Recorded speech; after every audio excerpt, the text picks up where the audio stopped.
Let's see if we have a dupe for this 1998 bottle of Urban Decay's Urban FX holographic glitter. We're going to compare it with China Glaze Fairy Dust, which is currently available today.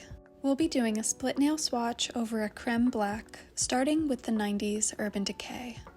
I was going to compare this with Holo Taco's Scattered Holo Topper, but several of you mentioned that it's the same as Fairy Dust, so I went with the cheaper option since I just had to buy a new water heater and have it installed.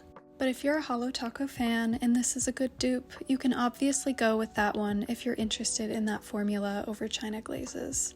Now, on the first coat, it's a bit sparser than the Urban Decay, so I went ahead and tapped on more. If you do buy this, I recommend looking into the sponge method for application so you get less of the clear base on the nail and more glitter.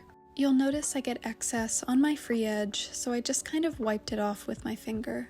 I will say the China Glaze does dry glossier than the Urban Decay, which dries rougher and less encapsulated by the base. I did go ahead and apply a second thick coat of Fairy Dust since the Urban Decay is more concentrated with glitter.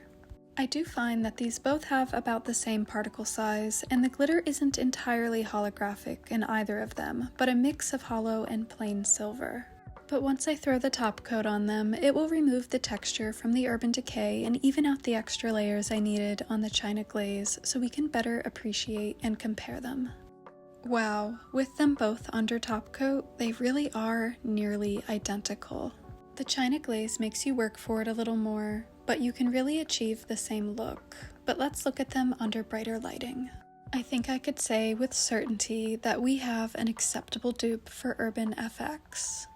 I'd love to know if you plan on picking up or have China Glaze Fairy Dust or the Holo Taco Scattered Taco. I know you can get the China Glaze for under $7 with free shipping as I speak, so it's quite accessible. But let me know your thoughts on this comparison in the comments below, and as always, thanks for watching.